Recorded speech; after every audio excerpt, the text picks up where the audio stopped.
Mark and Emily Summers seemed like the perfect couple, living a life many would envy, until a betrayal tore their world apart.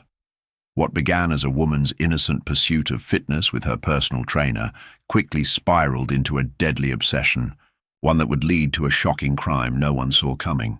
When Mark uncovered the affair, his love for his wife transformed into something darker, setting the stage for a chilling decision that would forever change their lives. Emily and Mark Summers were the kind of couple everyone envied. They had the perfect suburban life, a beautiful home in a quiet neighborhood, 2 young children, and careers that seemed to be flourishing. Mark was a successful businessman, well respected in his field, while Emily worked as a marketing professional at a growing firm. Their social media accounts were filled with smiles, vacations, and family events, painting a picture of a marriage that was the epitome of happiness. Friends often marveled at how the two seemed to be made for each other. They were that couple, always laughing, always in sync, seemingly inseparable. But behind the smiles and polished photos, things weren't as perfect as they seemed. Emily, despite her outward confidence, had begun to feel a disconnect in her marriage. Over the past year, Mark had become more distant, spending long hours at the office and occasionally going on business trips that kept him away for days at a time. Emily tried to fill the void by focusing on her own personal growth. She signed up for a gym membership, determined to get back in shape and reclaim some of the self-esteem she had lost in the busy rhythm of family life. It started out as a way to feel better about herself, to find some balance between her career, motherhood, and personal well-being. At the gym, Emily met David, a personal trainer who seemed to understand her goals from the very start. He was in his late 20s, athletic, with a charisma that made him easy to talk to.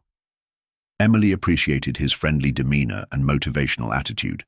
She had never felt judged in his presence, and his encouragement began to make her feel better about her body and herself. Sessions with David quickly became the highlight of her week. They spent hours working out together, and he even helped her develop a more disciplined routine outside of their sessions. Emily began to notice positive changes. She was losing weight, gaining muscle, and starting to feel more confident. Mark, at first, was supportive of her fitness journey. He thought it was great that she was taking care of herself, and he admired her new energy. But as time passed, he began to feel a subtle shift. Emily was spending more time at the gym, coming home late from her workouts, and sometimes looking a little too excited about her sessions with David. At first, Mark dismissed these feelings, chalking them up to his own insecurities. After all, Emily was just working on her health, right? But slowly, his suspicions began to grow. He found himself paying closer attention to her interactions with David, the way they laughed together, the way she looked at him with a spark he hadn't seen in years. Something didn't feel right. One evening, Mark decided to take matters into his own hands. He followed Emily to the gym, telling himself it was just a coincidence, that he was being silly. But when he saw her leaving with David, their casual touches and shared smiles sent a chill through him. His heart pounded as they walked toward David's car, their connection undeniable. Mark watched in silence, his worst fears now confirmed. Something had shifted in their relationship, something he couldn't ignore anymore. The woman he had married, the woman he had trusted with his life, was slipping away from him, and it was happening right before his eyes. This betrayal, subtle but undeniable, would be the catalyst for everything that would come next.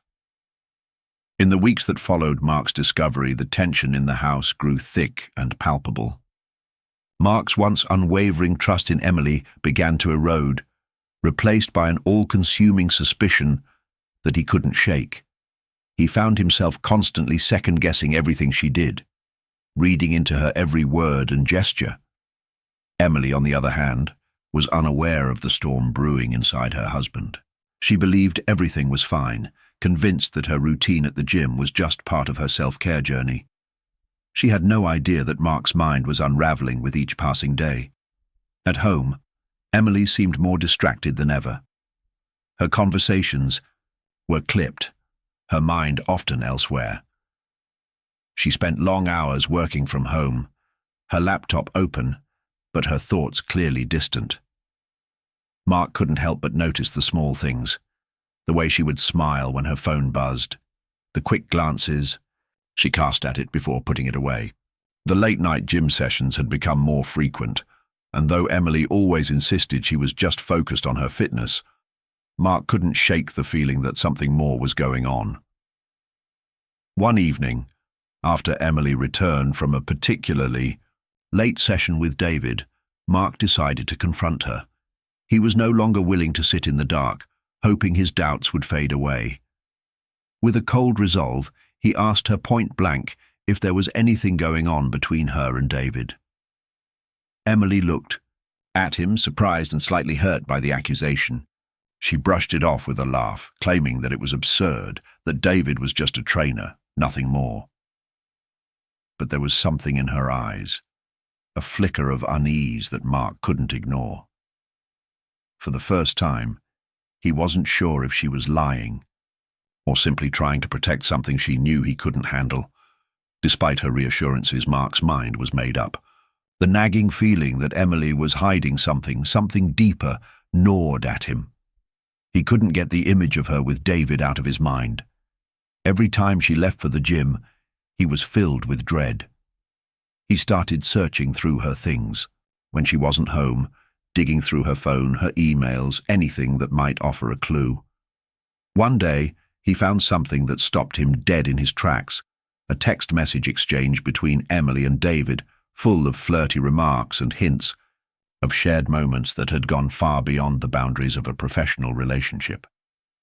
His heart sank as he read the messages, each one confirming his worst fears. Mark's emotions twisted between anger, humiliation, and betrayal. He wasn't just hurt by the affair.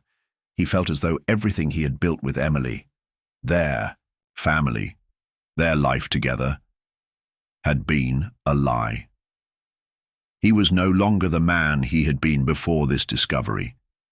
His mind shifted from disbelief to something darker, something more primal. His thoughts became consumed with revenge, with making her understand the pain he was feeling. It was as though all the years of love and devotion he had given her no longer mattered. He began to stalk Emily and David, following them when they went out, watching from a distance as they spent more time together. He even started to check David's social media pages, gathering evidence of their increasing closeness. Mark was losing control of his emotions, his sense of logic slipping away. The thought of David with Emily filled him with rage, a rage that he had never known existed inside him. What he had once considered a betrayal had now become a personal vendetta. As he watched them, he couldn't help but feel the urge to act, to put an end to the pain he was experiencing. The man he had once been was slowly disappearing, replaced by someone darker, someone capable of far more than just jealousy. The anger festered inside him, growing with each new discovery. Mark no longer cared about the consequences. The betrayal had taken root, and there was no going back. He was no longer just the hurt husband. He was someone bent on making sure that Emily would never leave him for David. He wasn't going to allow her to walk away. If she was going to break their vows, then Mark would ensure that she would never be free to choose anyone else again. Mark's obsession with Emily's betrayal grew darker as the days passed. What had started as feelings of hurt and insecurity soon transformed into a cold, calculating resolve. He couldn't escape the constant thoughts of what Emily and David were doing behind his back, and the more he dwelled on it, the more his anger intensified. He had always prided himself on being in control, both in his business and his personal life.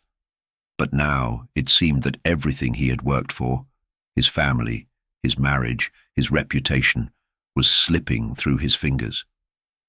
The first time he truly began to think about what he could do to take control again, the idea seemed almost laughable. But the more Mark thought about it, the more rational it appeared.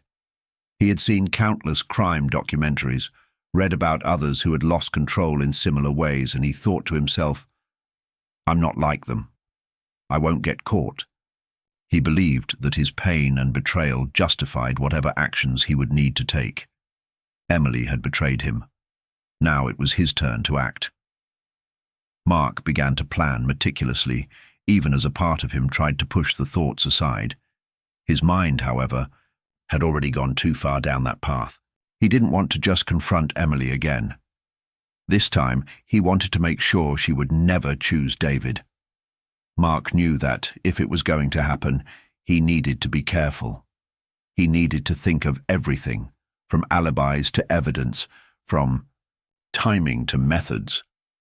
The smallest mistake could destroy everything, and Mark wasn't about to let that happen. One of the first things he did was observe Emily's routine. She had become predictable. Emily went to the gym at the same time every day, often after finishing work or running errands. Mark knew that this was his opportunity. He began to follow her discreetly, learning the ins and outs of her schedule. He would drive past the gym, checking to see if David was around. The more he observed, the more his jealousy grew. The sight of Emily laughing, smiling, and hugging David after their training sessions filled him with rage.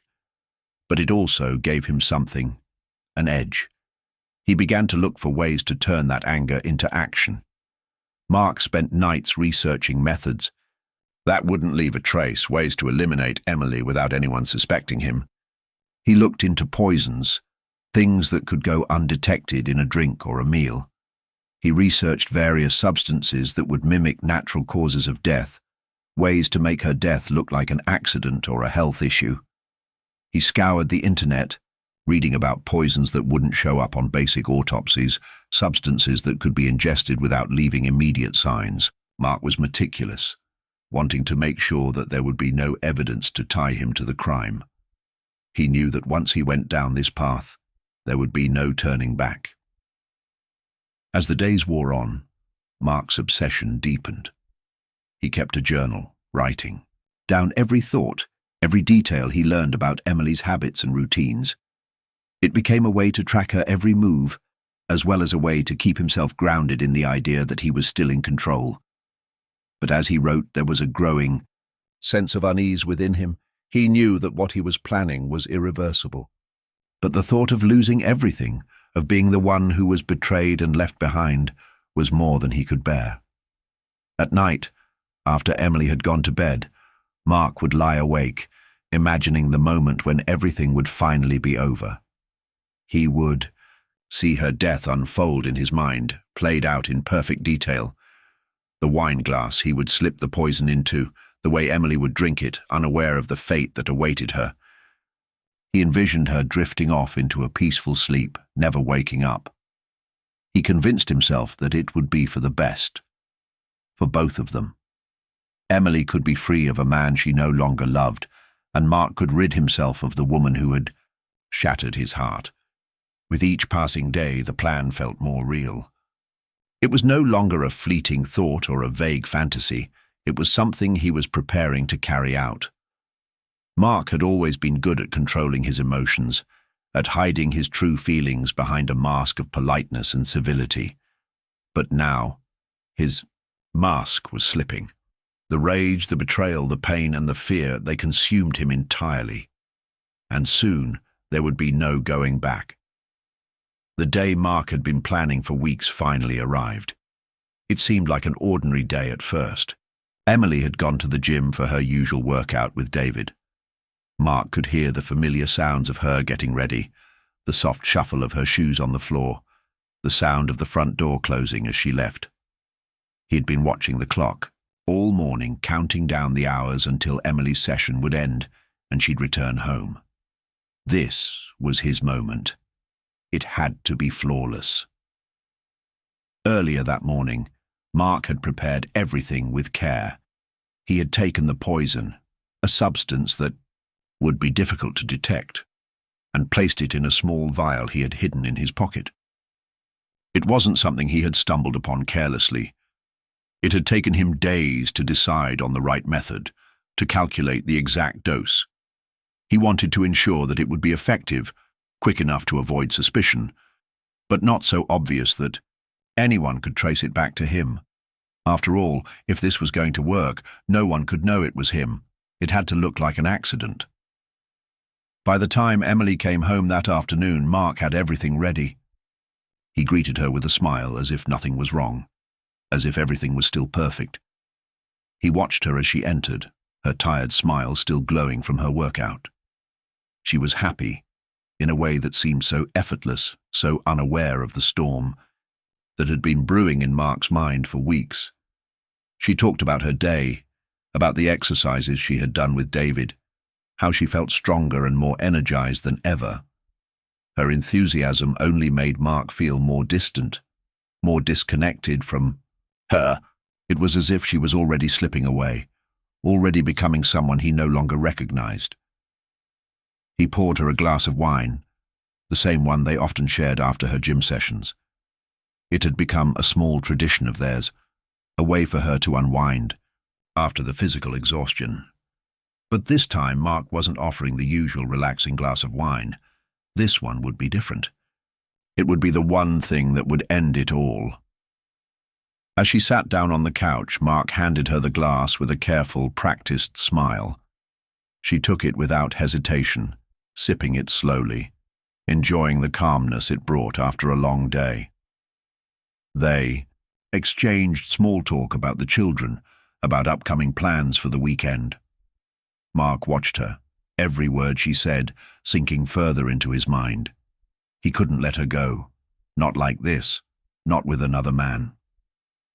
Minutes passed as they sat together, the tension between them thickening with every passing second. Mark's eyes were fixed on her, watching closely for any sign that the poison was taking effect. At first, nothing seemed different. Emily continued to talk, unaware of the danger she was in. Mark felt his heart race, but he forced himself to stay calm, to remind himself that this was the only way. He had to do this. He had no choice. Then, slowly, Emily's energy seemed to fade. Her speech became slower, less articulate. She began to look a little dazed, her eyes unfocused, her hand reaching for the wineglass again, though she barely seemed to notice. Mark watched, his stomach turning as the reality of what he had done started to sink in. She placed the glass down, her movements becoming sluggish. Her face grew pale, and Mark could see the faintest tremor in her hand as she tried to steady herself. For a brief moment, Emily looked up at him, confusion clouding her expression. "I feel strange," she murmured, her voice weak. Mark kept his face neutral, as if this was all perfectly normal. He helped her to the couch, his heart pounding as he pretended to offer comfort, even though he knew there was no turning back now. She lay back, her breathing shallow and uneven. As the minutes stretched into what felt like hours, Mark's anxiety grew. Emily's condition seemed to worsen with each passing second. Her eyes fluttered closed, and she began to drift in and out of consciousness. Mark sat beside her, watching as her body fought against the poison. It was working, but he couldn't shake the feeling that it wasn't happening quickly enough, that he might not have done enough to cover his tracks. The plan he had meticulously crafted was now spiraling into a chaotic, uncontrollable mess. His mind raced, but he kept his composure, trying to appear as calm as possible, even though everything inside him was screaming. Emily's breathing grew more erratic. Her skin was cold to the touch, her body limp and unresponsive. Mark realized that she was slipping away, her life draining slowly in front of him, and all he could do was wait. His hand clenched into a fist as he sat beside her, knowing that once this was done, there would be no going back. The woman he had once loved, the woman he had married, would never be the same again. And neither would he. Finally, after what felt like an eternity, Emily's body became still. She had fallen into a deep, irreversible sleep, her final breath escaping quietly into the silence of the room. Mark sat there, motionless, staring at her as the weight of his actions began to settle over him. The woman he had once shared his life with was gone. And in that moment, Mark knew that nothing, not time, not remorse, not regret, and would ever bring her back. The days that followed Emily's death were a blur for Mark. He kept up the act, pretending to be devastated by the loss of his wife. He cried at her funeral, spoke mournfully about the wonderful woman she had been, and comforted their children as best as he could. But all the while, there was a gnawing emptiness inside him, a sense of disbelief that what he had done was now irreversible. His mind, which had once been so sure, was now filled with doubt. He had orchestrated everything, with precision, or so he thought. But now that the deed was done, a strange sense of numbness settled over him. He couldn't shake the feeling that he was being watched, that someone might find out what had really happened. Detectives arrived at the house a few days after the funeral. They asked Mark questions about Emily's recent health, her habits, and whether she had any stress in her life. Mark answered each question with practiced calmness, trying to appear as though he was grieving, though underneath it all, he was calculating his every move. The investigators were kind, but their questions seemed endless. Emily had been perfectly healthy, no history of medical issues, no sign of depression or anxiety. There had been no reason for her to suddenly collapse and die. Yet, despite his rehearsed answers, something about the situation didn't sit right with them. The first sign of trouble came when the medical examiner's report arrived. Emily had died of acute poisoning, a cause of death that didn't make sense given her healthy lifestyle and the absence of any pre-existing conditions. The investigators began to question the circumstances more closely. Mark's story remained consistent, but something about his behavior felt off. His emotions, though they seemed genuine on the surface, lacked the depth one would expect from someone who had just lost the love of their life. He wasn't showing the same signs of grief as others who had experienced a similar loss. It wasn't much, just a feeling, but it was enough to prompt further investigation. As the detectives dug deeper into Emily's life, they uncovered something. That would prove to be the most important piece of the puzzle: her recent interactions with David, her personal trainer. The gym was a regular part of Emily's life, and David had been by her side for months. His connection to her had seemed innocent at first, but after a few more interviews with gym employees, they learned that David had been far more than just a fitness coach. He and Emily had been having an affair. They had become romantically involved over time, something that Mark had suspected, but the confirmation was still a blow. The investigators began to focus on Mark. They noted that he had been present at every moment he needed to be, always keeping up the appearance of a grieving husband. But his actions in the days leading up to Emily's death raised questions. They found out about his repeated visits to the gym, how he had been following Emily without her knowledge. Then there was the chilling discovery that Mark had researched poisons on his computer.